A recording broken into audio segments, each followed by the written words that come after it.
नमस्कार, आप सभी का स्वागत है। मैं हूं राहुल और आप देख रहे हैं पीएम ई विद्या चैनल्स और एनसीईआरटी का ऑफिशियल यूट्यूब चैनल।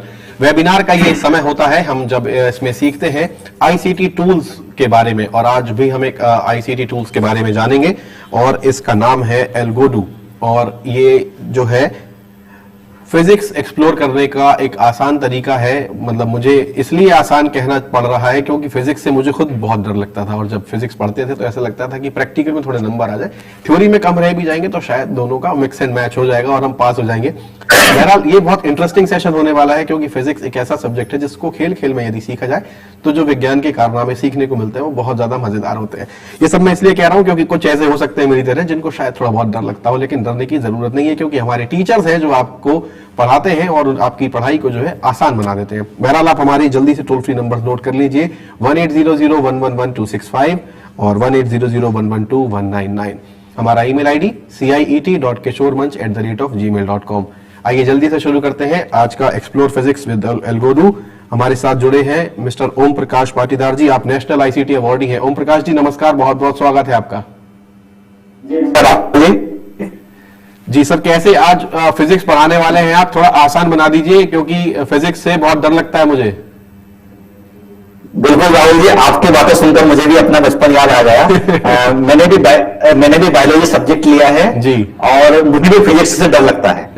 लगता था और लगता है जी, लेकिन जब से टूल को मैंने सीखना प्रारंभ किया है तो मुझे बड़ा मतलब आश्चर्य हो रहा कि क्यों नहीं मुझे ये टूल पहले मिला जी। क्योंकि इसमें फिजिक्स का जो डर था वो तो चला गया, लेकिन फिजिक्स एंजॉय के रूप में मुझे इसमें मिल रहा है। बिल्कुल, उसकी बात करेंगे आज हम। बिल्कुल जी सर, जैसा कि आपने नाम बताया एल्गोडू, नाम थोड़ा सा अजीबोगरीब लगता है एल्गोडू। मैं इसको ऐसा कहूंगा अल मतलब ऑल सभी, गो जाकर, डू मतलब करे। इसका मतलब जो हमें करना है वो करे। ये एक्चुअली मेरी डेफिनेशन है। एल्गोडू एल्गोरिक्स का एक सॉफ्टवेयर है जी, और एक ओपन सोर्स सॉफ्टवेयर है। फिजिक्स की बात करें या हम साइंस की बात करें, हम जितने भी उसमें हम कठिनता जहां पर महसूस करते हैं, यदि इसके साथ करेंगे तो हमें बड़ा आसान हो जाएगा। थोड़ा सा संक्षिप्त में हम जान लेते हैं एल्गोडू क्या है। आपको मेरी स्क्रीन दिखाई दे रही है जी? एल्गोडू एक डिजिटल सैंडबॉक्स है। सैंडबॉक्स से तात्पर्य है कि जिस प्रकार से हम रेत के घरोंदे बनाते हैं उन पे हमारे मनचाही आकर, इसका मतलब कहीं ना कहीं हम सीख रहे होते जी। उसी प्रकार एल्गोडू भी एक डिजिटल सैंडबॉक्स है। इसका जो पहली बार में मन को भा जाता है। एल्गोडू को चलाना बहुत ही सिस्टम जो है बड़ा यूजर फ्रेंडली माना जाता है। उसी प्रकार हम पहली बार जब इसको देखेंगे और जब इसको ऑपरेट करेंगे तो बड़ा हमें हो जाता है। साथ ही एल्गोडू हमको 2D साइंस सिमुलेशन के लिए स्पेस प्रोवाइड करता है। 3D इसमें सिमुलेशन नहीं करेंगे, हम 2D सिमुलेशन में आसानी से कर सकते हैं। अगली बात मैं कहूंगा एनिमेशन टूल कहे हम या इसे कहे इंजीनियरिंग टूल। निश्चित रूप से छोटे बच्चे इसको as a animation tool use कर सकते हैं, और यदि हम हायर क्लासेस की बात करें तो इसको हम इंजीनियरिंग टूल भी इसको के रूप में यूज कर सकते हैं। मतलब इसमें सारे पैरामीटर हम डाल सकते हैं जो हायर क्लासेस के लिए उपयोगी होने वाले हैं जी। क्योंकि हम शिक्षण से जुड़े हुए शिक्षक हैं जी, हम बात करते हैं खेल खेल में शिक्षा की। बिल्कुल, तो क्या यह सॉफ्टवेयर उसके उस पैरामीटर पर खरा उतरता है? निश्चित रूप से। जब हम एल्गोडू के साथ में काम करेंगे तो हम पाते हैं कि इसकी डिजाइन है काफी कार्टूनी मैनर में है। जिस प्रकार बच्चों को कार्टून पसंद आते हैं उसी प्रकार इसकी जो डिजाइनिंग काफी पसंद आती है। साथ में हम इसमें साइंस को एक्सप्लोर कर सकते हैं, वो भी मजे के साथ, फन के साथ में। बच्चों की क्रिएटिविटी को बढ़ाने में बहुत उपयोगी सॉफ्टवेयर है। साथ ही जैसे हमने की एनसीईआरटी में बात की थी, बच्चों के अंदर ज्ञान का सृजन, कंस्ट्रक्शन ऑफ नॉलेज, उसमें बहुत ज्यादा यह मतलब बढ़ावा देता है। बच्चों को मोटिवेट करता है कि वो अपना नॉलेज खुद कंस्ट्रक्ट करें। साथ ही एक ओपन एंडेड कंप्यूटर गेम है। ओपन एंडेड से मतलब यदि हमने इसमें कोई सिमुलेशन बनाया है, मान लो हमने मोशन का बनाया है, तो उस मोशन को बच्चा एक कंप्यूटर गेम में कन्वर्ट कर सकता है। एक चाहे व्हीकल हो उसको रेसिंग गाड़ी बना सकता है, मतलब उसको एज ए गेम में वो भी कन्वर्ट इसको कर सकता है जी। एल्गोडो लेटेस्ट टेक्नोलॉजी पर बेस्ड है और सभी प्रकार के ऑपरेटिंग सिस्टम पर अच्छे से काम करता है। यहां तक कि स्मार्ट क्लास में जो स्मार्ट बोर्ड है उसके ऊपर भी बहुत अच्छे से कार्य करता है। मतलब चाहे हम विंडो पे काम सभी के लिए अवेलेबल है। जी जी। जिस प्रकार से हम सोशल प्लेटफॉर्म पर यूज करते हैं सोशल मीडिया का हमारी बात को शेयर करने के लिए, उसी प्रकार से एल्गोडो ने एल्गो बॉक्स एक सीन लाइब्रेरी प्रोवाइड की है। यदि मैंने कुछ बनाया है, आपने कुछ बनाया है और हमें लगता है कि हम इसको शेयर कर सकते हैं, तो इस एल्गो बॉक्स के माध्यम से हम इसको शेयर कर सकते हैं। और साथ ही दूसरे लोगों ने जो भी सीन्स बनाए हैं उनको हम ब्राउज भी कर सकते हैं, उसको हम यूज भी कर सकते हैं। ठीक है। इस प्रकार से कुछ इसकी बेसिक इंफॉर्मेशन थी। अब उसके साथ हम जान लेंगे इसका इंटरफेस कैसा होता है। यहां मेरी स्क्रीन पर सबसे ऊपर जो आपको दिखाई दे रहा है इसको बोलते हैं टॉप मेनू। इस प्रकार का मेनू सभी सिस्टम में हमको मिलता है। यहां से फाइल को हम ओपन कर सकते हैं, इसकी स्क्रीन का शेप बदल सकते हैं। साइड में आपको जहां मेरा माउस चल रहा है इसको बोलते हैं ब्राउजर। ब्राउजर में फाइल को हम सेव कर सकते हैं, हमारे फाइल को ओपन कर सकते हैं। साथ ही जो मैंने बताया था अभी कि सीन लाइब्रेरी को यहां से एक्सेस भी हम कर सकते हैं और हमारे सीन को शेयर भी कर सकते हैं। सबसे महत्वपूर्ण इसका पार्ट है इसका टूल बार। इसका टूल बार 3 पार्ट में डिवाइड यहां पर किया गया है। बीच वाला जो पोर्शन आपको दिखाई दे रहा है ये सिंपल ड्राइंग टूल है। ठीक है। जैसे मैं अब इन टूल का हम यदि उपयोग करते जाएंगे तो सीख जाएंगे हम। जहां मेरा कर्सर रखा है इसे बोलते हैं ब्रश टूल। ब्रश टूल से हम किसी भी प्रकार की ड्राइंग को, रैंडम ड्राइंग को ऐसे ड्रॉ कर सकते हैं। उसके साइड में इरेजर है। इरेजर में हम अपनी ड्राइंग को ऐसे इरेज कर सकते हैं। यहां मैंने अपने प्रेजेंटेशन को इरेज किया है। उसके बाद में ये है पॉलीगॉन टूल। इनके शॉर्टकट भी आपको मिल जाएंगे। लिखा है इसमें पॉलीगॉन टूल और इसके लिए पी शॉर्टकट है। यदि हम इसको इस प्रकार से किसी भी प्रकार के पॉलीगॉन को हम इसमें बना सकते हैं। यदि हमें स्क्वायर बनाना हो तो इस प्रकार लेंगे, ऑटोमेटिक स्क्वायर यहां पर बन जाएगा। गियर टूल की हम बात करें, गियर टूल का उपयोग हम किसी भी मैकेनिकल फंक्शन के लिए करते हैं। यहां मैंने इसको सेलेक्ट किया गियर टूल को और इस प्रकार से गियर यहां बन चुका है। बॉक्स टूल के द्वारा हम रेक्टेंगल, स्क्वायर बना सकते हैं। सर्कल टूल है, इससे हम राउंड शेप की स्ट्रक्चर बना सकते हैं। सबसे नीचे आपको दिखाई दे रहा है एक टूल, कंट्रोल प्रेस करके हम हमारी बनाए गए सीन को इसमें हटा भी सकते हैं। ये प्लेन टूल है। प्लेन टूल से तात्पर्य जो भी ग्राउंड है हमारा उसको हम किस प्रकार से लेना चाहेंगे तो हम उसको भी यहां पर हमारा ऐसे डिफाइन कर सकते हैं। उसके साइड में है रोप टूल। क्या है, अब यदि मुझे ये हमारा ये गियर है इसको टाई करना है किसी ऑब्जेक्ट से, इस प्रकार से रोप से हम इसको टाई कर सकते हैं। ये वाले हमारे सिंपल ड्राइंग टूल थे। अब इनको हम प्ले करेंगे तो ये वाला टूल जो है इसको प्ले वाला टूल बार है। इसके द्वारा हम प्ले कर सकते हैं, अंडू कर सकते हैं, रीडू कर सकते हैं। यहां पर मैं एक बार इसको प्ले कर रहा हूं। मैं इस प्रकार से ये हमारा सीन प्ले यहां पर हो रहा है। कंट्रोल करेंगे इसको हम। नीचे की तरफ जो टूल बार है इसमें यहां से हमें स्प्रिंग ले सकते हैं साइड। उसके साथ में ये वाला इसको बोलते हैं फिक्सेट, जिसे हमने यहां पर ये एक स्क्वायर है, इसको हमें फिक्स करना है ग्राउंड के साथ में। तो इस प्रकार से हम फिक्स करने के बाद में ये अपने स्थान से हटेगा नहीं है। ये वाला जो दिखाई दे रहा है आपको एक्सेल टूल कहते हैं। यदि हमने यहां पर एक सर्कल बनाया है और सर्कल को हमें व्हील में कन्वर्ट करना है तो इसके अंदर हम यहां से लाकर एक्सेल को यहां पर फिट कर देंगे। इस प्रकार से एक्सेल के माध्यम से अब हमारा यह सर्कल व्हील में बदल चुका है। ऑप्टिक्स की बात करें हम तो उसके लिए हमारे पास में लेजर का टूल मिलेगा। लेजर लाइट का हम इस प्रकार से उपयोग इसमें ऑप्टिक्स में करेंगे।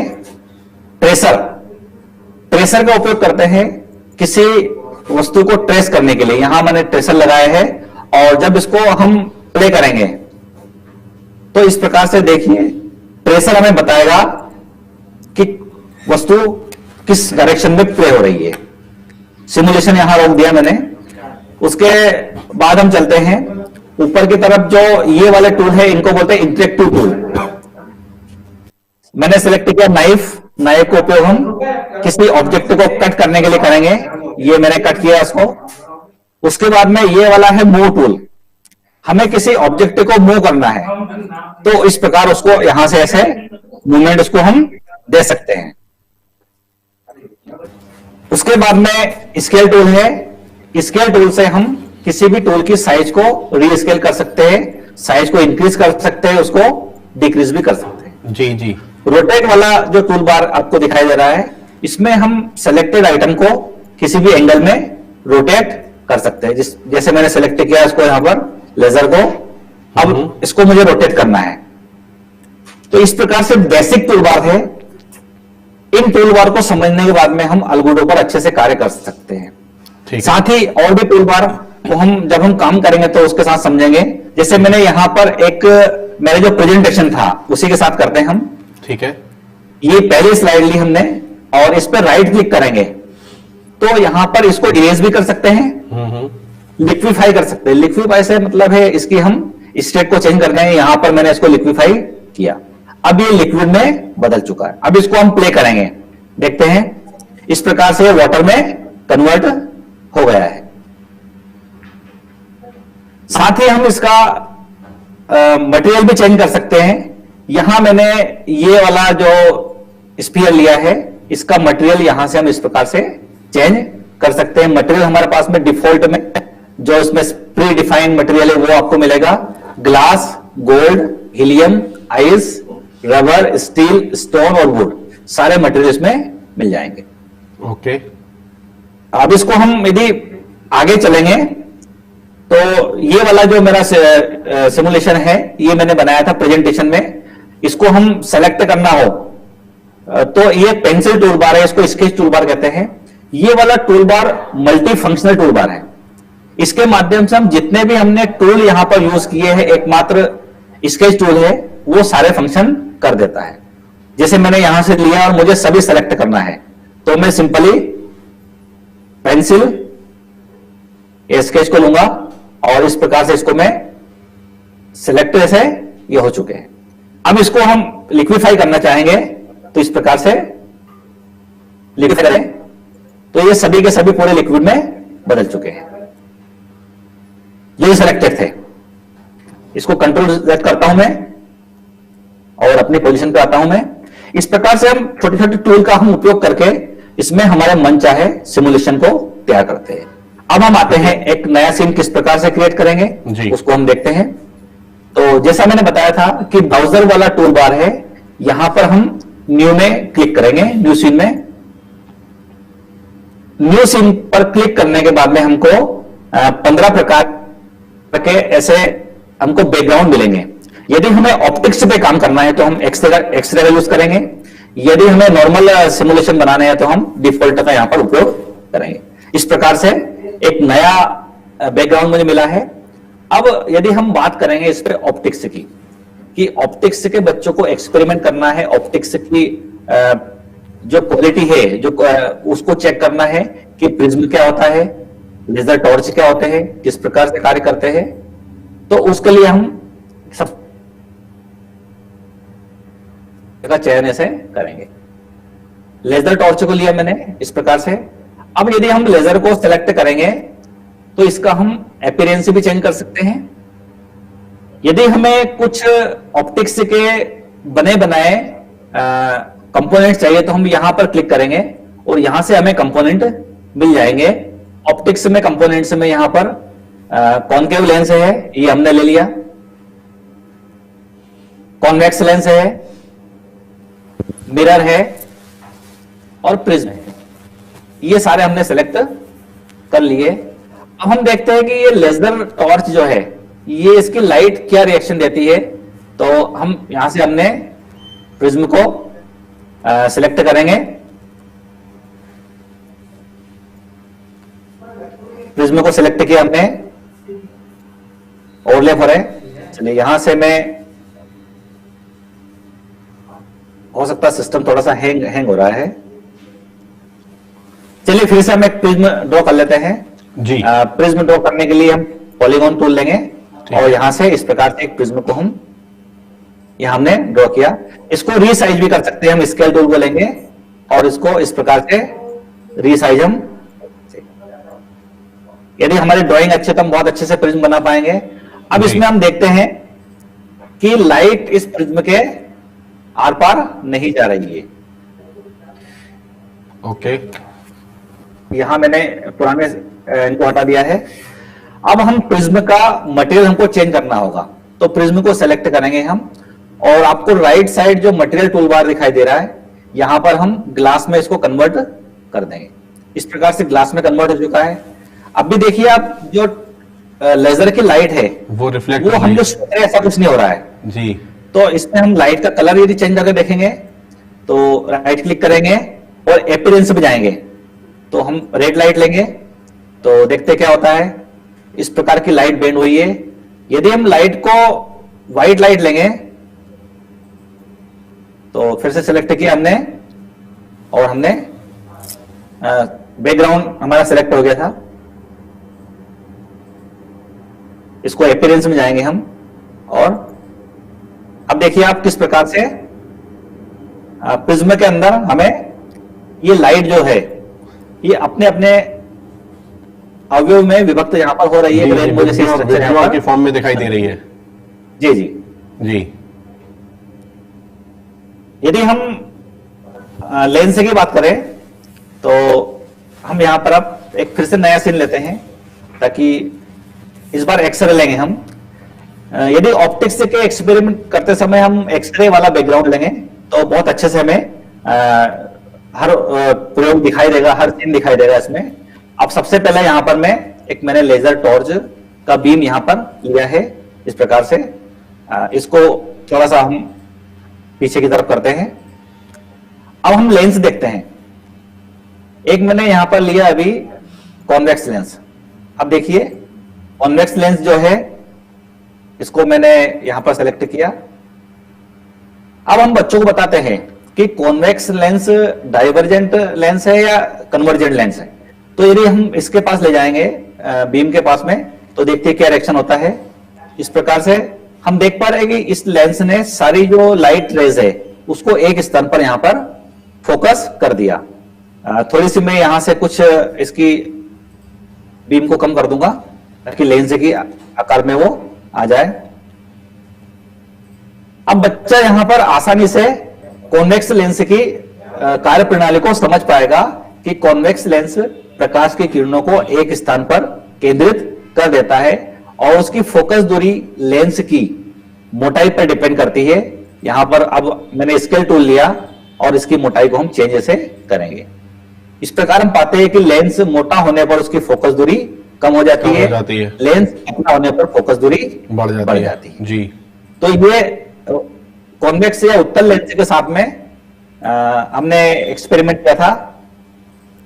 अब हम दूसरा लेंस लेते हैं अवतल लेंस जिसे हम कॉन्केव लेंस कहते हैं। अब इसको देखते हैं हम किस प्रकार से हम लाइट को ये एक स्थान पर इकट्ठा करता है या फैलाता है। अर्थात अवतल लेंस पर आने वाली प्रकाश की किरणें अपने इस लेंस से गुजरने के बाद में वो फैल जाती है जी। यदि हम दोनों लेंस को कंबाइन करेंगे तो हमको इस प्रकार की देखने को मिलेगा कि लाइट रेज आ रही है। अवतल लेंस ने उसको फैला दी और उत्तल लेंस ने उसको फिर से अपने स्थान पर फोकस कर दी है। दूसरे कंपोनेंट में बात की थी हमने मिरर की कि मिरर लिया हमने और मिरर किस प्रकार से लाइट को ऐसे रिफ्लेक्ट करता है। यहां पर हम देख पा रहे हैं कि लाइट की रेज जो आ रही है क्योंकि ये 90 डिग्री एंगल से आ रही है इसलिए उसी डायरेक्शन में लौट जा रही है जी। तो इसको हम थोड़ा सा रोटेट टूल का यूज करके, मैं बता दूं आपको, रोटेट टूल को यदि पास से करेंगे तो फास्ट होगा। यदि हम दूर कर्सर ले जाएंगे इसको हम आसानी से स्लो और बहुत छोटे एंगल से इसको हम रोटेट ऐसे कर सकते हैं जी जी। इस प्रकार से 90 डिग्री पर इसने रोटेट इसको कर दिया। यहां मैं दोनों इनको हटाता हूं। लेंस ब्रश को।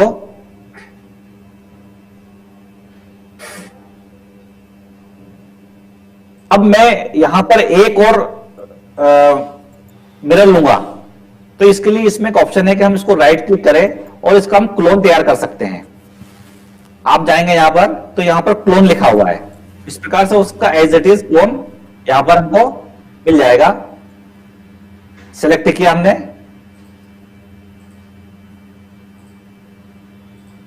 और क्लोन इसका। अब इस क्लोन को हम उठाएंगे यहां से और इसको हम इस प्रकार से रखेंगे। ओके। तो अब हम देखते हैं कि बच्चों को हमने पढ़ाया था और बच्चे ने पेरिस्कोप नाम सुना है। जी। पेरिस्कोप का उपयोग हम कहां करते हैं कि समुद्र के अंदर कोई पनडुब्बी है, वो अपने ऊपरी ऑब्जेक्ट को देखने के लिए पेरिस्कोप का उपयोग करती है। जी जी। यहां पर एंगल की बात करें हम, तो बच्चा अपने हिसाब से एंगल उसके चेंज भी कर सकता है, और किस एंगल पर किस डायरेक्शन में उसका लाइट रेस जा रही है। राइट। यदि हम इसको हम कवर कर दे इस प्रकार से, तो हमारा पेरिस्कोप इसमें आसानी से बन जाएगा। ऐसे हमने ये अलग अलग प्रकार के रेक्टेंगल लिए और ये पेरिस्कोप हमारा बन चुका है। जी जी। तो ये छोटे छोटे ऑप्टिक्स के जो एक्सपेरिमेंट है, ये सीन है, हमें अलगुडो के माध्यम से हम जिस प्रकार से लेंस के साथ में कर सकते हैं, एक्चुअल में हम मिरर के साथ में कर सकते हैं, सारी चीजें हम यहां पर कर सकते हैं। दूसरा, अब मिरर हमें कैसे बना सकते हैं, ये तो ऑलरेडी बने बनाए थे। यहां पर मैंने एक रेक्टेंगल बनाया है और इसको मैंने सेलेक्ट किया। अब हम जानते हैं मिरर बनाने के लिए हमको इसको किस मटेरियल यूज करना पड़ेगा। यहां पर सभी दिए हैं हम, तो ग्लास का हम उपयोग ग्लास को क्लिक करेंगे।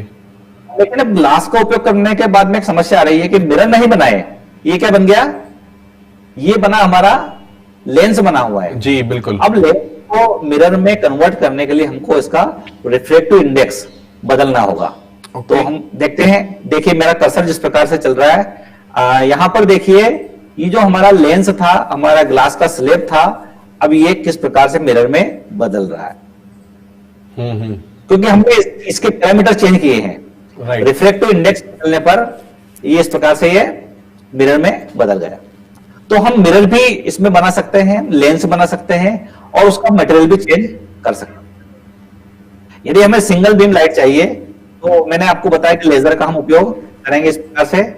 तो लेजर यहां पर लाइट लिया है मैंने।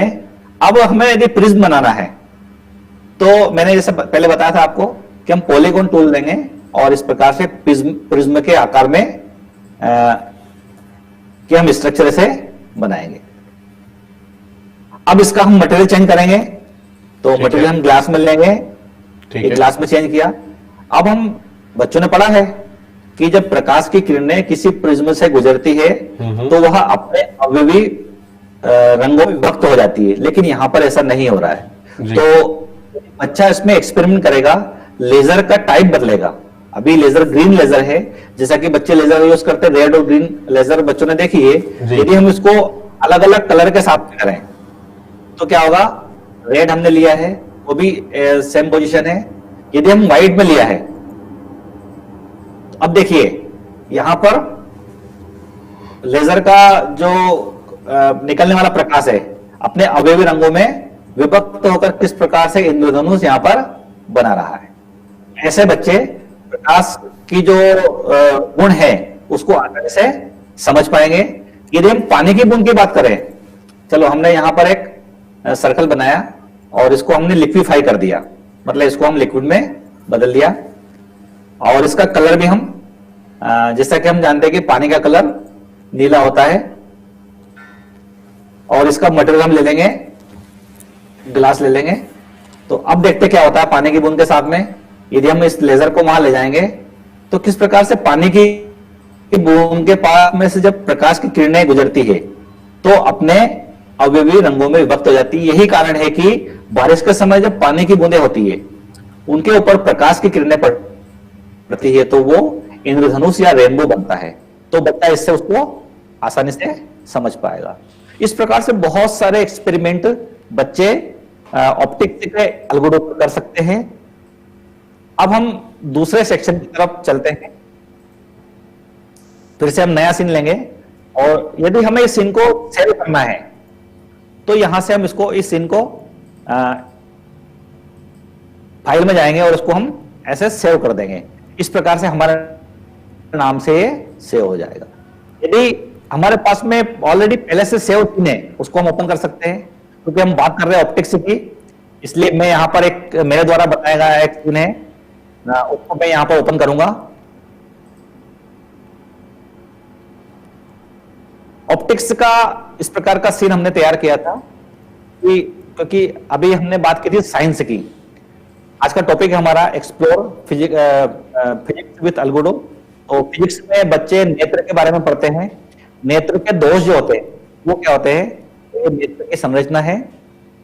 अब यदि हम देखते हैं कि बच्चों को जब नेत्र के दोष पढ़ाए जाते हैं तो उसमें दो बातें प्रमुख होती है कि प्रकाश की किरणें हमारे नेत्र में यदि रेटिना से बाहर फोकस होती है जी तो उसको हम बोलते हैं दूरदृष्टि दोष।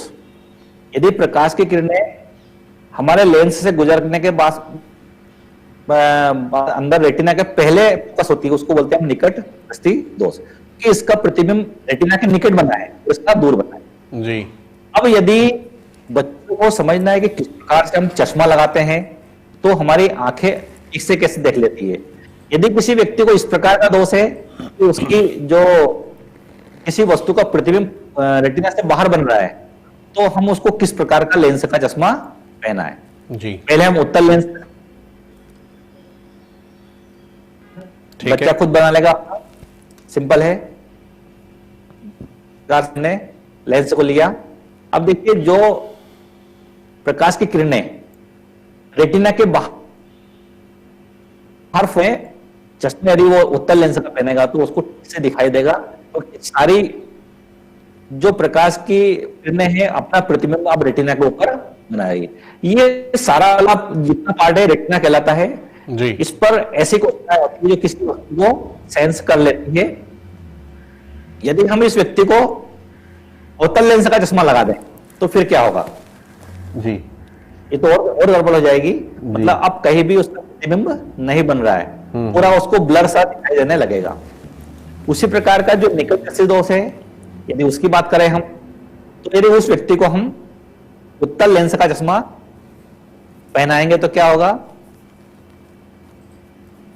अब ऐसे केस में जो किसी वस्तु का प्रतिबिंब रेटिना के निकट बन रहा था और निकट बन रहा है, अर्थात अब उसको वस्तु बिल्कुल भी दिखाई नहीं देगी। यदि हम ऐसे व्यक्ति को अवतल लेंस का चश्मा हम लगाएंगे तो क्या होता है, इस प्रकार से एल्गोड़ो के माध्यम से बच्चा बिना अपनी आंख में लेंस लगाए, बिना किसी लैब में जाए सारे वाले एक्सपेरिमेंट वो कर सकता है जी। और दूसरी बात है एक्सपेरिमेंट के साथ में चूंकि क्रिएटिविटी की बात करेंगे हम तो जैसा कि हम सभी का मानना है कि बच्चा रहता है लैब के ऑपरेटर्स के साथ वो कुछ इंटरेक्शन करता है, उनको तोड़ता है, जब भी जाके सीखता है। तो यहां पर यदि हम उसका पैरामीटर बदलेंगे, ये लेंस लिया मैंने, अब इस लेंस की स्केल करेंगे, हम स्केल टूल यहां से लेंगे और इसकी साइज को हम रीसाइज भी कर सकते हैं। देखते हैं किस प्रकार से ये। तो इस प्रकार से बच्चे सारे एक्सपेरिमेंट यहां पर अपनी स्क्रीन पर करेगा और वो भी 2D फॉर्मेट में होगा और उसको एक्चुअल का आभास होगा। तो ये सब चीजें सिखाने में अलगोड़ो कहीं ना कहीं इंटरेस्ट पैदा करता है और बच्चों को मोटिवेट करता है कि वो खुद एक्सपेरिमेंट करें। जी बिल्कुल, ये इंटरैक्टिव चीजें हैं। कहना चाहिए कि जो प्रैक्टिकल है वो खुद आपसे बातें कर रहा है, ऐसा प्रतीत हो रहा है। और मैं खुद आज ये अवतल लेंस और उत्तल लेंस आज पढ़कर मुझे बहुत खुशी हो रही है, क्योंकि मेरा डर आज दूर हो गया। लेकिन अभी मुझे 20 साल पीछे जाना पड़ेगा अगर मुझे यही सब एग्जाम देने हैं तो इसके लिए मैं ये वाकई में सोचूंगा कि बहुत मुश्किलों में ये चीजें जो अब डिस्कवर हुई है ये बहुत काम की हैं।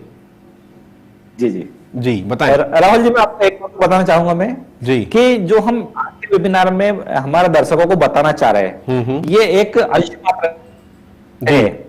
ये वाला जो टूल है इसमें हम जितना हम इसके साथ में रहेंगे उतना ही एक्सप्लोर करेंगे। जी बिल्कुल। आज यदि हमने कुछ सीखा है तो लिमिट नहीं है इसकी, ऑप्टिक्स से इतने सारे हम इसमें एक्सपेरिमेंट कर सकते हैं, एक्सपेरिमेंट को हम जनरेट कर सकते हैं कि उससे क्या परिणाम होगा, हम उसकी कल्पना भी इसमें कर सकते हैं, मतलब एज्यूम कर सकते हैं कि इसके क्या परिणाम हो सकते हैं। जी बिल्कुल। तो इस तरह से ऑप्टिक्स के जो छोटे छोटे प्रयोग थे अब हम चलते हैं अगले खंड की ओर। जी बिल्कुल। और वो जो पेरिस्कोप बनाना भी आपने बताया वो भी बहुत इंटरेस्टिंग था कि कैसे सबमरीन में पेरिस्कोप का इस्तेमाल होता है सतह पर देखने के लिए कि कौन हमारे आसपास आ रहा है या नहीं आ रहा है। जी, और हम क्या आज देखने वाले हैं ओम प्रकाश जी इसमें? जी जी सर। और हम इसमें क्या देखने वाले हैं आज? सर हम गति के बारे में थोड़ी चर्चा करेंगे जी, कि गति को इस प्रकार से इसमें सीख सकते हैं। तो गति के बारे में बच्चे जानते हैं, एक प्रकार गतियां होती है, दोलन गति होती है, गति होती है, और अन्य गतियां को हम यहाँ पर सीखने का प्रयास करेंगे। तो अब हम गति के लिए क्या ड्रॉ करें? तो सबसे पहले एक मन में विचार आता है कि गति करने वाले जो ऑब्जेक्ट होते हैं इसमें हमारे वाहन होते हैं। तो हम एक यहाँ पर छोटा सा एक वाहन की डिजाइन तैयार करना चाहते हैं। तो हम किसी से भी कर सकते हैं, आप चाहो तो ब्रश से कर सकते हैं, आप चाहो तो बॉक्स से कर सकते हैं, क्योंकि हम सिंपल बनाएंगे यहाँ पर। ठीक है। अब यहाँ हमने एक रैंडम शेप बनाया है। मैं कार इसलिए नहीं बना रहा हूं मैं यहाँ पर, क्योंकि हम सिर्फ कॉन्सेप्ट जानना चाह रहे हैं। जी। यदि हमारा जितना अच्छा आर्ट होगा हम उतनी अच्छी यहाँ पर डिजाइनिंग कर लेंगे। सर्कल बनाया है और सर्कल को लेकर मैंने यहाँ पर इसको फिट कर दिया है। अब क्योंकि दोनों व्हील होते हैं उनकी साइज सेम होती है, ठीक है। दो करेंगे। उनके लिए दो ऑप्शन है, राइट क्लिक करेंगे और यहां से हम इसको क्लोन कर ऐसे दोनों सेम साइज की हमारे पास स्ट्रक्चर आ चुकी है। अब अभी वर्तमान में सिर्फ ये बॉक्स और व्हील, ये सिर्फ एक गोला है, जी सर्कल है। इसको हम व्हील में बदलने के लिए इसमें एक्सेल फिट करेंगे। तो हम थोड़ा जूम करेंगे इसको और एक्सेल टूल पर जाएंगे और यहां से हमने एक्सेल को लेकर के सेंटर में यहां पर फिट कर दिया। उसी प्रकार हमने पिछले वाले व्हील में भी एक्सेल को हमने फिट कर दिया। एक्सेल हम सेलेक्ट करेंगे। अब इस प्रकार से अब हम इसको एक बार प्ले करते हैं तो देखिए कि हमारी गाड़ी बन चुकी है और किस प्रकार से गति करेगी ये हम इसकी बारे में और डिटेल से बात करेंगे अभी। अब गाड़ी बन चुकी है, लेकिन गाड़ी बिना पावर के गति कैसे करेगी? तो हम एक बार फिर से एक्सेल पर क्लिक करेंगे और राइट क्लिक करने पर एक्सेल पर जब जाएंगे हम तो देखिए आप यहाँ पर आपको एक्सेल की मोटर दिखाई दे रहा है। यदि हम इसमें मोटर पे क्लिक कर देंगे तो इसमें मोटर बन चुकी है। अब मोटर की स्पीड होती है वो डिफाइन करेंगे हम कितनी स्पीड रखना है। हमने यहाँ स्पीड को बढ़ा दिया और उसका टॉर्क यहाँ पर बढ़ा दिया। ठीक है। इस प्रकार से अब यदि हम चाहें तो यहाँ पे हमारी कीज भी डिफाइन कर सकते हैं। जैसे मैंने यहाँ पर फॉरवर्ड के लिए फॉरवर्ड पे क्लिक किया और अपने लैपटॉप की राइट क्लिक को लेफ्ट क्लिक को यहाँ पर क्लिक किया। अब यहाँ पर लेफ्ट लिखा है। यदि हम बैकवर्ड की बात करें तो अब मैंने राइट क्लिक को यहाँ पे क्लिक किया और ब्रेक में मैंने डाउन क्लिक को से इसमें।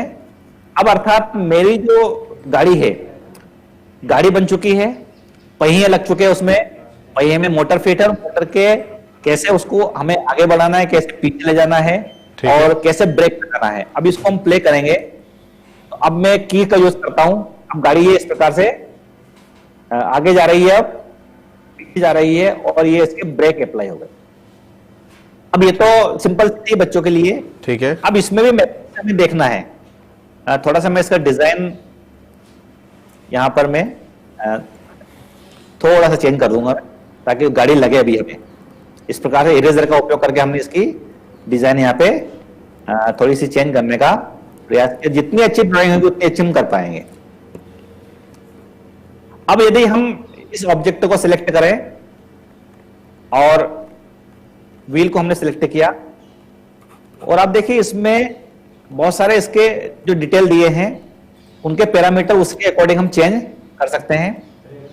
यदि हमने पूरे गाड़ी को सिलेक्ट किया है, यहां पर दिख रहा है शो प्लॉट हम यदि शो करेंगे तो ये ग्राफिकल फॉर्म में हमें यहां पर किस प्रकार से गति कर रही है वो भी बच्चा उसको देख पाएगा। अब इसको हम प्ले करते हैं। ये यहाँ पर ग्राफ दिखाई दे रहा है कि किस प्रकार की गति इसमें हो रही है। अब ये गति, गाड़ी अभी खड़ी इस समय, ब्रेक लगाया हमने, एक ग्राफ डाउन आ गया है। अब इसको हम फॉरवर्ड करेंगे, बैकवर्ड करेंगे। इस प्रकार से हमको जो हमारी गति है वो बड़ी क्लास के स्तर में किस प्रकार से ग्राफ के फॉर्मेट में मिलेगी, ये हम देख पाएंगे। जी जी। तो ये सिंपल एक रेखीय गति का उदाहरण था। अब यदि हम दूसरी गति की बात करें, हम जिसे हम बोलते हैं दोलन गति, तो वो किस प्रकार से होती है। तो दोलन का नाम सुनते हम हमारे मन में एक पेंडुलम की आकार की संरचना बिल्कुल जहन में आता है कि पेंडुलम को ही दोलन गति कहते हैं। पेंडुलम बनाया हमने। अब ये क्यों पेंडुलम क्यों गिर गया मेरा, क्योंकि हमारा सीन अभी प्ले मोड में है।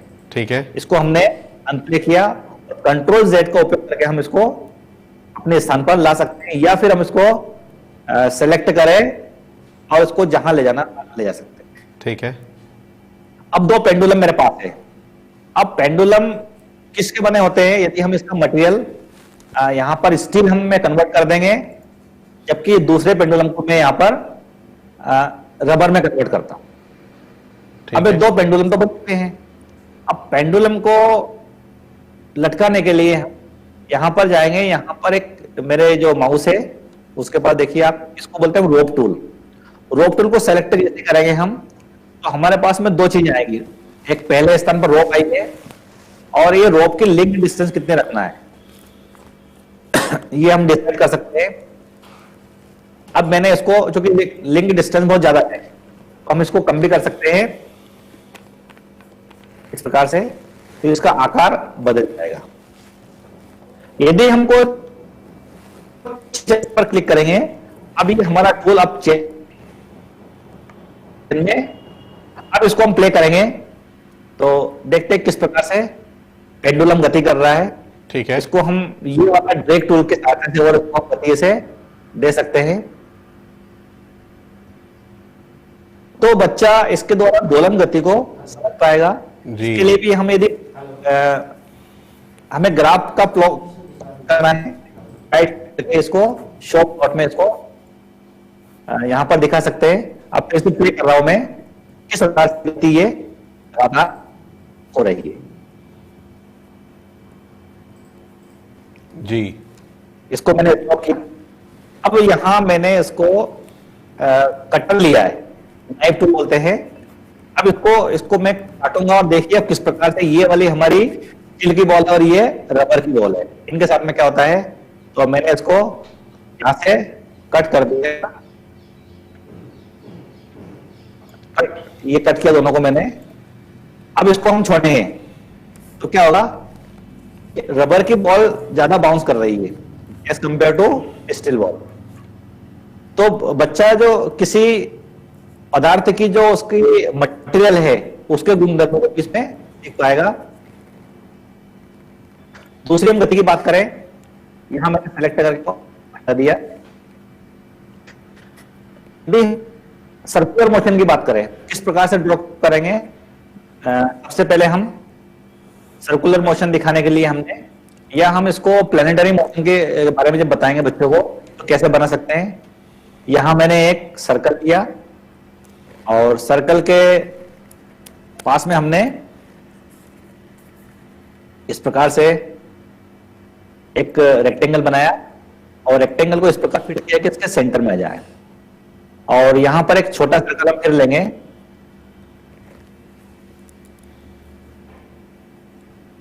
ये हमने छोटा सर्कल लिया। अब इसमें हम यहां पर एक्सेल लगा देंगे।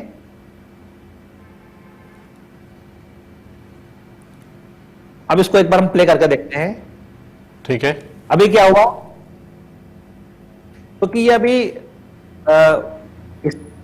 स्पेस में था, तो यदि अपने स्थान पर फिक्स रखना चाहें हम, तो इसको एक राइट क्लिक करेंगे और यहां देखिए इसमें ज्योमेट्री एक्शन, यहां पर लिखा हुआ है ग्लू टू बैकग्राउंड। अपने बैकग्राउंड में अभी ये ग्लू हो गया है, अभी ये नहीं गिर रहा है। तो यदि हम इस प्रकार से गति देंगे तो गति इसमें हो जाएगी। अब हम क्या करेंगे, इस एक्सेल के अंदर मोटर लगा देंगे इसमें हम, ठीक है। ये मोटर हमने फिट कर दी। अब आगे हम चलते हैं, अब एक बार प्ले करते हैं। अब ये ऑटोमेटिक इसमें गति हो रही है। क्योंकि हमको इसको प्लैनेट वगैरह के रूप में दिखाना है, तो क्या करेंगे, हम इस रेक्टेंगल को सिलेक्ट करेंगे और इसके एपीएस पे जाएंगे और इसको कलर जो इसका चेंज कर देंगे हम, और इसकी विजिबिलिटी भी यहां से हटा देंगे और इसकी जो बॉर्डर है उसको भी यहां से हटा देंगे। ठीक है। अब देखिए, अब फिर से प्ले कर रहे हैं हम, तो हमें लग रहा है कि परिक्रमा कर रहा है वो, या मतलब सूर्य के चारों ओर पृथ्वी जी, की गति किस प्रकार से बिल्कुल हम बिल्कुल देख पा रहे हैं। अब इस गति को हमें ट्रेस करना है। ठीक तो है। इसके लिए ट्रेसर मिलेगा आपको, यहाँ पर ट्रेसर है, ट्रेसर इधर लगा देंगे हम। तो कहां से गति हो रही है, तो यहाँ हमने ट्रेसर अप्लाई किया। दूसरा, इसमें यदि ट्रेसर का साइज आपको छोटा बड़ा दिखाई दे रहा है, तो हम क्या करेंगे, इसको जूम कर लेंगे। जूम करके लगाएंगे तो वही जो हमारा टूल जो अभी बड़ा हमें दिखाई दे रहा था, वो हमें यहाँ पर छोटा दिखाई दे। ठीक है। अब इसको हम ऐसे प्ले करते हैं, तो किस प्रकार से हम गति को ऐसे ओके, ये तो बहुत ही इंटरेस्टिंग है। छोटे से हमने 2-3 स्ट्रक्चर बनाई और हमने इस प्रकार की गति को भी यहाँ पर दिखा दिया जी। अब ये सारे पैरामीटर हम चेंज कर सकते हैं, मोटर की स्पीड पर डिपेंड करता है। यदि मोटर की स्पीड ज्यादा कर देंगे तो गति इस प्रकार से दिखाई देगी होगी, ये गति बढ़ चुकी है। थोड़ा सा यहाँ पर जो एक्सेल आपको फैलते दिखाई दे रहे हैं, ये मेरी एक्यूरेसी के कारण ऐसा हो सकता है, क्योंकि मैंने सेंटर में एक्सेल नहीं लगाया है। इसमें एक ऑप्शन और मिल जाता है आपको कि किस प्रकार से एक्सेल को सेटिंग में लगाए। तो इस प्रकार से कुछ गतियों के बारे में था। अब यदि हम बात करें कि द्रव्य की जो अवस्थाएं हैं, कि यहां पर हमने एक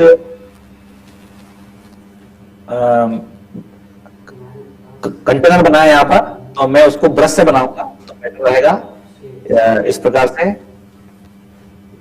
ये बना दे, इसको हम यहां से अब इरेज कर देंगे बीच में से।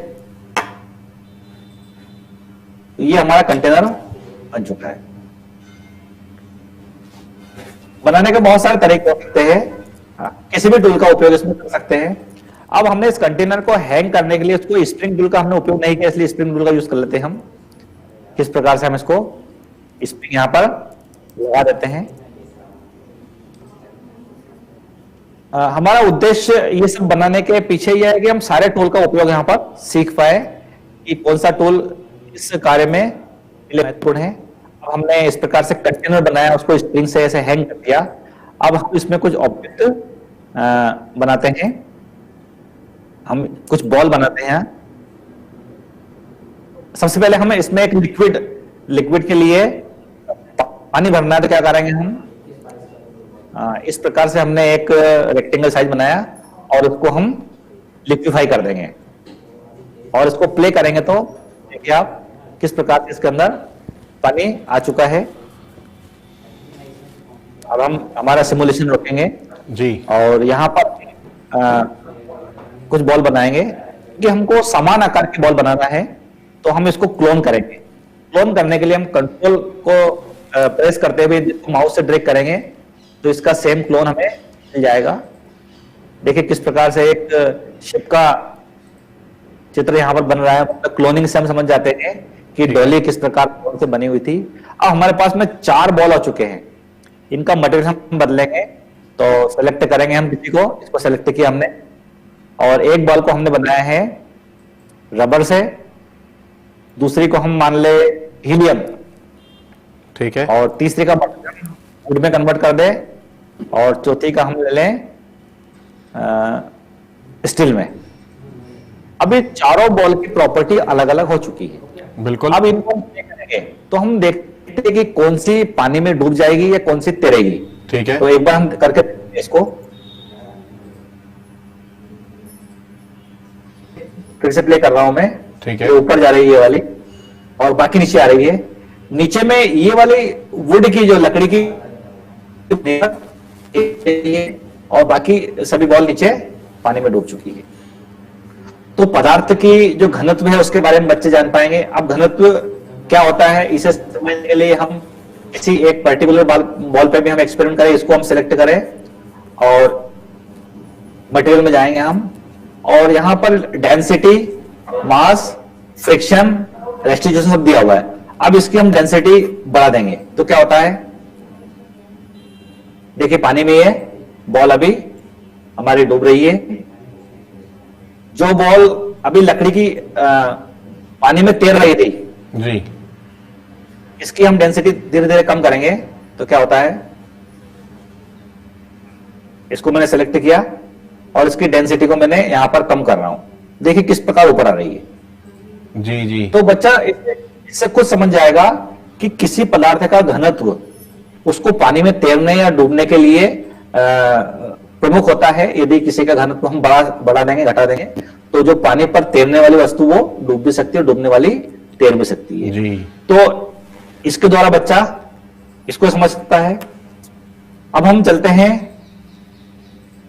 अगले सीन की ओर। तो इसमें ऑलरेडी बहुत सारे प्री डिफाइंड सीन भी हमको मिल जाएंगे। यहां पर हमने इसको नया सीन लिया है और जब हम यहां पर माय सीन जो मैंने अभी तक सेव करे हैं वो सारे सीन आपको यहां पर मिल जाएंगे। और जी जी, ओम प्रकाश जी, आप इन सबका चाहे तो डिस्प्ले कर सकते हैं, क्योंकि हमारे पास मुश्किल से 4 मिनट रह गए हैं। ये इतना इंटरेस्टिंग सेशन है कि मेरा समय की ओर ध्यान ही नहीं गया, क्योंकि मैं खुद जो फिजिक्स पढ़ने में आज जो लीन हो गया हूं, तो मुझे ध्यान ही नहीं रहा। लेकिन मुझे आपको यहाँ रोकना होगा, तो 4 मिनट में से कंक्लूड कर दीजिए प्लीज। हाँ, संक्षिप्त करते हैं। ये हमने जो सीन बनाया वो माय सीन में हमें सेव हो जाएंगे, हम ले सकते हैं। लेकिन हम यदि चाहे, मैं बता दूं आपको, लेसन भी यहाँ पर उपलब्ध है, इसके द्वारा हम सीख सकते हैं। लेसन क्लिक करेंगे तो आपको ऑनलाइन लेसन में मिल जाएंगे। और यहाँ पर जो सीन है ये इस पर क्लिक करेंगे हमें, तो ऑलरेडी के द्वारा बनाए गए सीन है उनको हम ब्राउज कर सकते हैं। ठीक है, तो निश्चित रूप से संक्षिप्त में कहें हम कि अलगुडो का यूज बच्चे और बहुत में एक्सपेरिमेंट कर करके देखे उसको, और जब एक्सपेरिमेंट करेंगे तो कुछ नए रिजल्ट आएंगे और उन रिजल्ट को अपनी प्रयोगशाला में जब करके देखेंगे पाएंगे किस प्रकार से वो वास्तविक रूप में किसी लेबोरेटरी का काम कर रहा है। इस टूल की कोई सीमा नहीं है, चाहे जितना एक्सपेरिमेंट कर सकते हैं हम। ऑप्टिक्स के ऊपर इसमें कर सकते हैं, गति के ऊपर कर सकते हैं, गुरुत्वाकर्षण वाला इसमें आपको इसमें ऐड कर सकते हैं, वायु का जो क्या बोलते हैं फ्रिक्शन है वो भी इसमें हम जोड़ सकते हैं। तो ये सब चीजें हैं। और इसकी सबसे प्रमुख विशेषता यह है कि यह एक ओपन सोर्स सॉफ्टवेयर है, रिसोर्स है जी, सॉफ्टवेयर है। इसको हमें ना तो परचेज करना है, ना कोई इसके लिए लाइसेंस की आवश्यकता होती है। इजीली आप कहीं भी कभी भी अपने सिस्टम में या अपनी स्मार्ट क्लास में इसको यूज करें और बहुत सारे सीन इसमें बनाए और सीन को हमारे साथ में और अलगुडो के साथ में इसको शेयर करें। जी बिल्कुल, ये बिल्कुल आपने सही कहा और बहुत अच्छे आपने एक्सपेरिमेंट्स बताए। आपने आज अवतल लेंस, उत्तल लेंस और बहुत जो अच्छी स्कूल की यादें ताज़ा कर दी है, उसके लिए बहुत शुक्रिया। और मुझे लगता है कि जितने भी हमारे साथ आज स्टूडेंट्स जुड़े होंगे और जो हमारे शिक्षक गण जुड़े होंगे, उनके लिए जरूर ये प्रॉफिटेबल होगा जो टूल आपने ढूंढा है, आपने इसको एक्सप्लोर किया है। आपने अपना समय दिया ओम प्रकाश जी, हमारा वेबिनार हमारे लिए एक्सप्लेन किया, उसके लिए बहुत बहुत शुक्रिया, बहुत आभार आपका। CIET की पूरी टीम का कि इस लॉकडाउन के समय आप मतलब बहुत अच्छी एक श्रृंखला चलाई है कि हम लोग भी सीख रहे हैं, प्लस हमारे स्टूडेंट और हमारे टीचर साथियों तो इससे लगातार सीखने को रहे हैं। एक CIET की जो मुहिम है निश्चित रूप से चलती रहेगी और हम सौभाग्यशाली है कि हमें आपके साथ में, हमें CIET के साथ में, हमें NCERT के साथ में काम करने का अवसर मिला। बहुत बहुत धन्यवाद। बिल्कुल, ये इसी प्रकार जारी रहेगा, ऐसा हमारा प्रयास है। आप हमारे साथ जुड़े उसके लिए बहुत बहुत धन्यवाद। ये वेबिनार का सेशन हमारा यहीं समाप्त होता है, आप कहीं मत जाइएगा। सहयोग सेशन लेकर हम अभी हाजिर होंगे थोड़ी ही देर में, और फिर आप देखिएगा PM ई विद्या चैनल और NCERT का ऑफिशियल YouTube चैनल। तब तक के लिए जुड़े रहिए, नमस्कार।